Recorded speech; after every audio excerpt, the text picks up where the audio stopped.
Hello everyone, long time no see. Sorry about that, but life just keeps throwing stuff at me. I hope to be better in the future, but no promises. Anyway, the Academy Awards, aka the Oscars, an esteemed cinematic competition or an irrelevant popularity contest. It remains a divisive matter whether or not they truly represent the year's best in film, and I'm certainly not the only one to tackle this topic. I'll even recommend a couple of my favourites in the description. But I'm going to try something a little different, I hope. Basically, I'm going to review and rate every Best Picture winner, as well as compare them to other films which came out each year, and judge if they should have won. To keep it simple though, I'm only going to focus on the other Best Picture nominees. Therefore, no notable films which weren't nominated for an Oscar, or films that were nominated for an Oscar but not in the top category. So don't expect to see the likes of Modern Times or 2001: A Space Odyssey here. However, I wasn't able to see every Best Picture nominee, aside from being technically impossible since a full copy of 1928's The Patriot doesn't exist. I just literally didn't have the time to watch them all. I did make sure to have seen at least 2 other nominees for each ceremony. Nonetheless, because of my own personal viewing before I even started this project, some years are definitely going to see higher number of nominees than others. In terms of how I chose these films, I mostly prioritized accessibility and length. In other words, how easy it was to access a copy of the film, like was it available on a streaming service or YouTube or DVD, while again due to time constraints favouring the shorter entries. That being said, I tried to watch a few of the more notable contenders, such as a certain cowboy film from 2005. Overall, of the 611 films nominated for Best Picture, I have seen, as of this recording, exactly 400. Also, this is a part 1 covering the first 32 winners from 1927/28 to 1959. I think that's all I needed to say, so let's get started. 1927-28, Wings. An impressive, skillfully handled takeoff for the war epic. 9 out of 10. Did it deserve to win? Technically there are 2 winners that year for Best Picture, but this and Sunrise also very good. Though most records tend to ignore that one, so that's what I'm going to be doing here. Pretty good nominees, though Wings is the well-deserved inaugural winner. 1928-29, The Broadway Melody. The novelty of being one of the first film musicals aside, this is a rather pedestrian effort that hasn't aged well. 4 out of 10. Did it deserve to win? Unfortunately, Hollywood was in a rather awkward stage at the time, trying to make the transition from silent to talkies. A lot of the films suffered as a consequence, resulting in a not exactly high quality of standard of the nominees that I could tell. In the end, I watched a pretty dull western and let's say quite inconsistent thriller, particularly when it comes to some of the questionable acting. And though they ended up being, I think, a little better than the Broadway Melody, they aren't great and I wouldn't really recommend them. Regardless, I ultimately decided that though In Old Arizona was the more consistent film, there were definitely attempts by the director of Alibi to be creative and interesting in some of the shots selection and camera movement, and I got to appreciate that a bit more. So my winner for this year is Alibi. 1929-30, All Quiet on the Western Front. One of the finest ever World War I films, it's a harrowing, incredibly poetic monument to the lunacy of war. 10 out of 10. Did it deserve to win? Another well-deserved early winner here, though of note, for those who may be wondering where a lot of the prison movie cliches started, then The Big House is the one to watch. 1930-31, Cimarron. A dated and inconsistent, albeit passable western. 5 out of 10. Did it deserve to win? Yeah, there were better films that deserved to win, and I'm gonna plump for The Front Page, a play that's been adapted many times since, and His Girl Friday still remains the best one, though I can tell why it's been so popular. It would be weird having a film named Skippy be a Best Picture winner, though it actually turned out to be a better film than I thought it would be. 1931-32, Grand Hotel.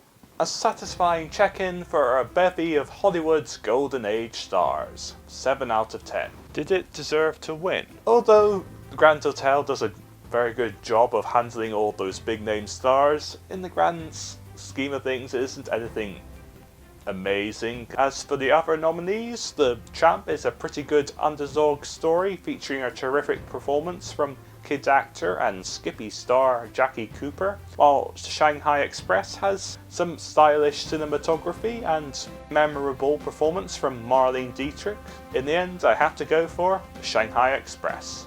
1932-33, Cavalcade. Some good acting and nice ideas can't make up for a lack of cohesion and its quaint and unexciting execution. 6 out of 10. Did it deserve to win?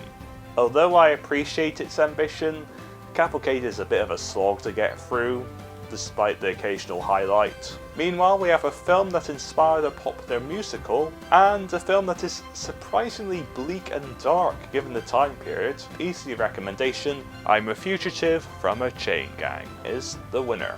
1934, It Happened One Night. The blueprint for countless rom-coms with its lovable leads, exceptional directing and buckets of charm. 10 out of 10. Did it deserve to win? The first of only 3 films to win the Big Five is an easy victor here. 1935, Mutiny on the Bounty. An enthralling story with a crew of impressive performances, especially the commanding Charles Lawton, means a true coup of high seas adventuring. 8 out of 10. Did it deserve to win? In most years, I'd say that Mutiny on the Bounty would be a deserved winner. Unfortunately, it's up against the incredibly delightful Fred Astaire and Ginger Rogers classic. Winner, Top Hat. 1936, The Great Ziegfeld. Lavish sets and admirable choreography come at the expense of efficient storytelling. 6 out of 10. Did it deserve to win? You'd be better off watching the other William Powell and Myrna Loy joint, Libeled Lady. Definitely more entertaining. Meanwhile, the story of Louis Pasteur is an interesting look at an important scientist. Ultimately, I'm going to go Libeled Lady. On this one, I think it was just the most satisfying of the 3 films. 1937, The Life of Emile Zola. A convincing Paul Mooney leads an impassioned and eloquent, if pacey, biopic. 7 out of 10. Did it deserve to win? A bit similar to the story of Louis Pasteur from the previous year, which also had the same actor. It's not an outstanding film that is ultimately better than a more visually and narratively impressive Lost Horizon, even though sadly parts of that film have been lost to time, it appears. Dead End is well directed and has a fine Humphrey Bogart performance, but I've got to give this to Lost Horizon. 1938, You Can't Take It With You. Not Frank Capra's best work, but he's able to utilise a quality ensemble to create an amusing farce about finding happiness in your life. 8 out of 10. Did it deserve to win? From what I gather, this seems to be one of the least well-known Best Picture winners, which is a shame since it's quite an entertaining film that's better than the partly biographical Boys Town, though they are both outclassed by The Adventures of Robin Hood. A wonderful picture that really hits the target when it comes to what you want out of a family adventure film. Winner, The Adventures of Robin Hood. 1939, Gone with the Wind. Bar its racist elements, this is a once-in-a-generation motion picture that impresses in every aspect of its epic production. including a commendable job by Vivien Leigh in carrying the film over its long runtime. 8 out of 10. Did it deserve to win? The highest grossing film of all time adjusted for inflation, it's also the first film in colour to win the Best Picture. This is also the first year I've actually seen more than 3 nominees, and it's a pretty notable bunch as well. Goodbye Mr. Chips is very sophisticated and charming, while Stagecoach is a regular feature on a lot of all-time great westerns. And of course The Wizard of Oz is a family classic and maybe the most watched film ever. The best of the bunch though for me is Mr. Smith Goes to Washington. Great direction, compelling story, terrific James Stewart. It also hit me on an emotional level that I wasn't expecting. So winner, Mr. Smith Goes to Washington. 1940, Rebecca. The master of suspense creates a sublime psychological drama positively dripping in gothic atmosphere. 9 out of 10. Did it deserve to win? This is definitely the trickiest year to pick a winner so far. While the Philadelphia story is very smart and funny, this ended up being a very tight contest between Rebecca and The Great Dictator. This was indeed very difficult to pick a winner between the two of them because they both impress in their own different genres of film. Though, in the end, I think I'm going to stick with Rebecca. Just for one particular factor is, I think the cast in that film's more irreplaceable. Not that the cast does a bad job in The Great Dictator, though let's face it, it's still mainly the Charlie Chaplin show, while in Rebecca, I find it a lot harder to imagine any other actors playing these roles. So Rebecca holds on to the win. 1941, How Green Was My Valley. An engaging working class drama with a heartfelt cast and assured direction by John Ford. 8 out of 10. Did it deserve to win? This film is pretty much only known for being the one that beat arguably the best of all time, Citizen Kane, which is a pity because How Green Was My Valley is probably better than you may think, and might be worth a watch if you're a film student. But yeah, while Suspicion is a B+ Hitchcock film, known for one standout scene, and noir icon Maltese Falcon wouldn't have been a bad choice, the rightful winner was clearly Citizen Kane. 1942, Mrs. Miniver.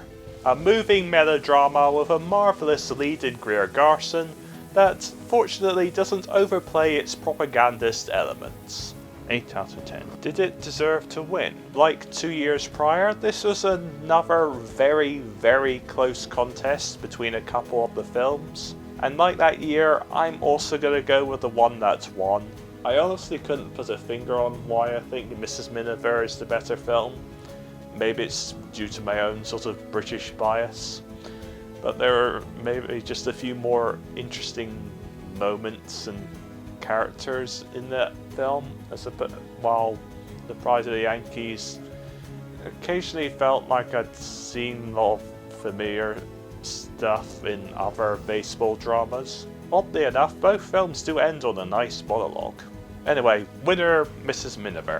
1943, Casablanca. A bona fide Hollywood classic packed with romance and thrills that just does everything right. 10 out of 10. Did it deserve to win? No contest here, winner Casablanca. By the way, I'd recommend checking out the Oxbow incident. I feel it gets a little overlooked by more notable westerns. 1944, Going My Way. A little too sappy perhaps, but the charms of Fitzgerald and Crosby make for a pleasant diversion of a film.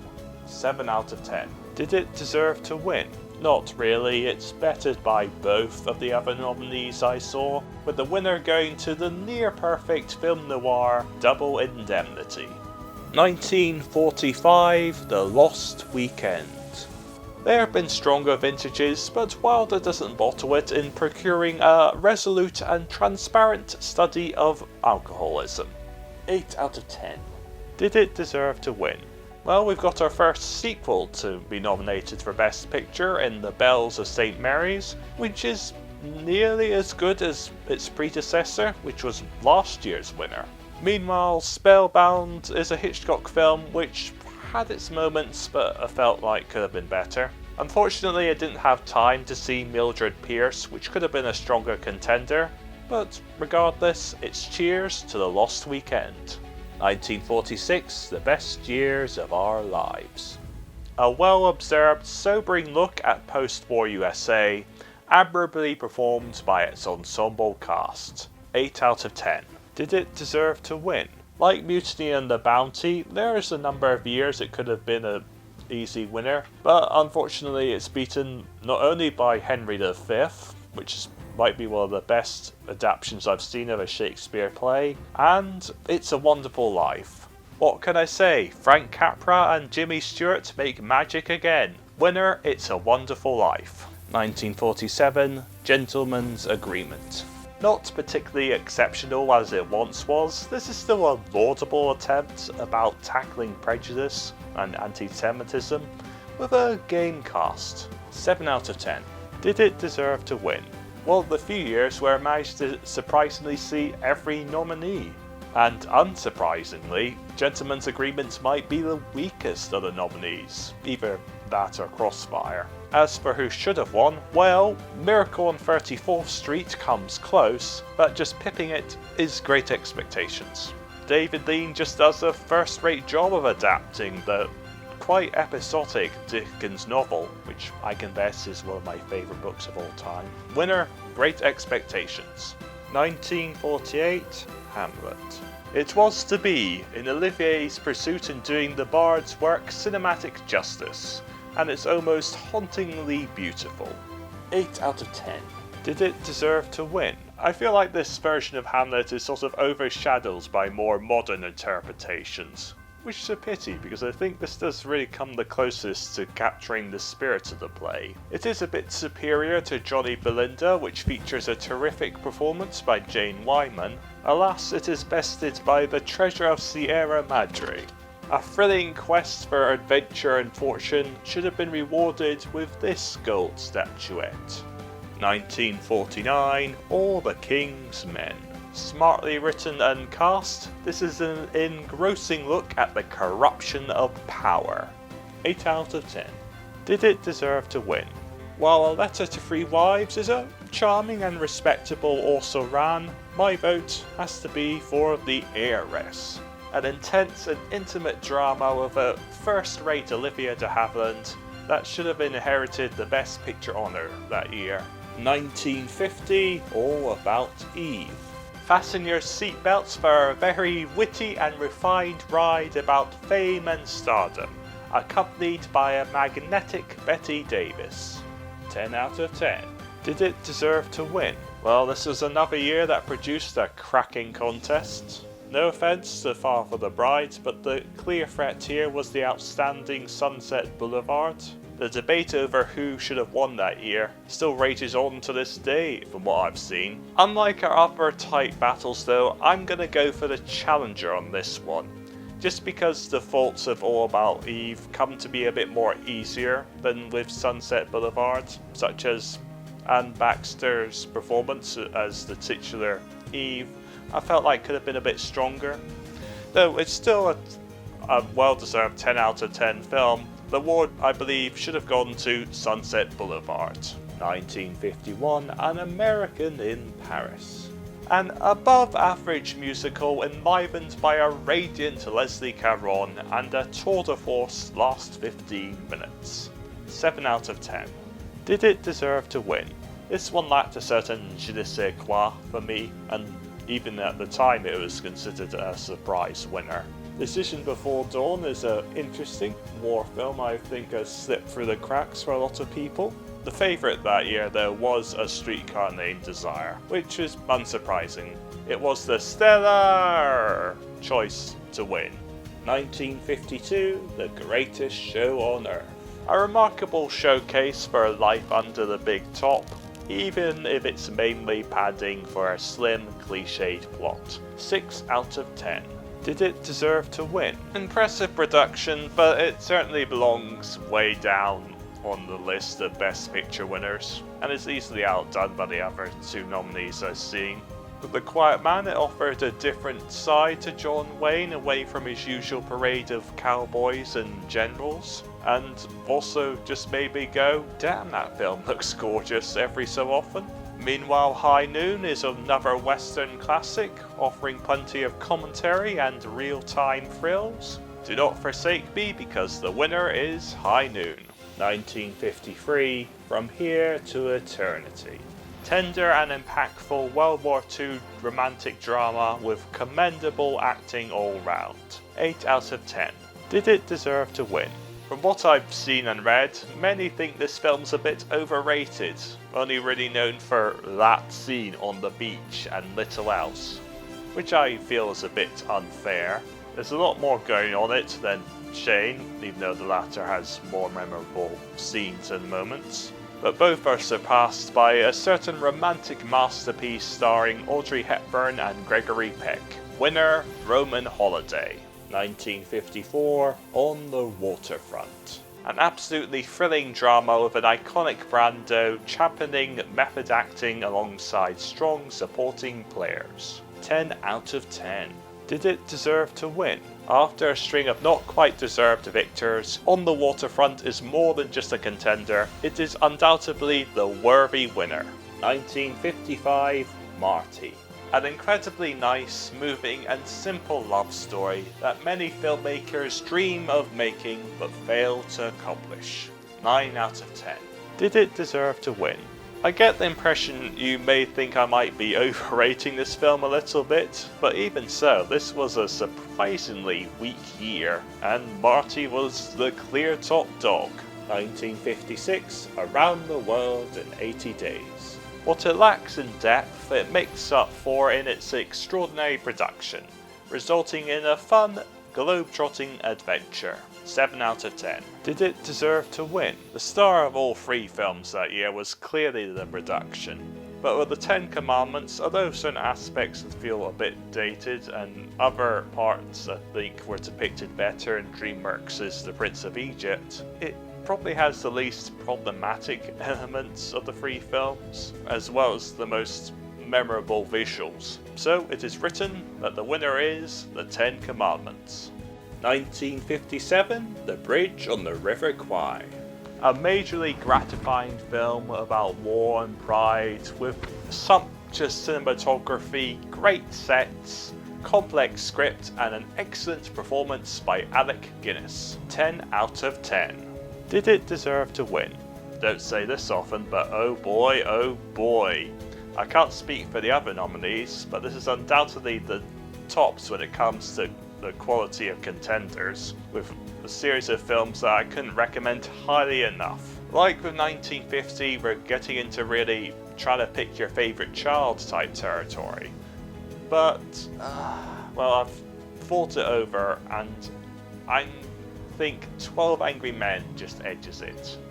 For a film that takes place predominantly in one room, the directing and script are sublime, and it probably boasts maybe the greatest ensemble of acting I have ever seen. So my verdict is 12 Angry Men. 1958, Gigi. Some dated issues aside, this is a truly elegant film that is not a bore. 7 out of 10. Did it deserve to win? From what I've seen, a lot of people do not care for this film, which is unsurprising given that certain elements of it have not aged particularly well. And I must admit, this is one of the few films that I seriously considered rating lower. But that being said, I think it still has its merits in, like, the music and the costume design, for example. So I'm gonna keep the scores as it is, as it is for now. Not a shocker though that it's inferior to the other nominees. Separate Tables, the film best known for its record short running time for a Best Actor Oscar win for David Niven, and the Poitier and Curtis chain gang escape hit The Defiant Ones. It wasn't that hard to pick a winner between the two of them actually, because although I really like Separate Tables, it's well written and well acted. The Defiant Ones is just more compelling and really accentuates the talents both on and behind the camera. Winner, The Defiant Ones. 1959, Ben-Hur. An epic of biblical proportions that still inspires and engages. 10 out of 10. Did it deserve to win? The first of 3 films to win a record 11 Oscars is richly deserved, so it's no surprise it outpaces both of the other nominees I saw. A noteworthy film about the old British caste system and one of the greatest courtroom dramas of all time. The winner of the race, Ben-Hur. So that does it for part 1. Looking at the results, we can see that out of the 32 winners, I deemed 9 to be the correct choice, which at 28.125% is not a great return.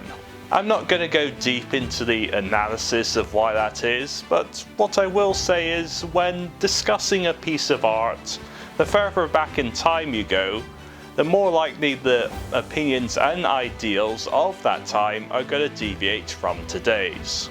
After all, when a film comes out, we're never sure if it's going to stand the test of time or just end up being a momentary fad. Though there are a couple of asterisks to these results, since there were a few great winners who were just outshone by better films. And again, this is all my subjective opinion. Regardless, thank you for watching. I'll try to get part 2 out next month if I can, but if you want to be notified when it drops, you can always do the usual subscribe thing. So see you then and take care.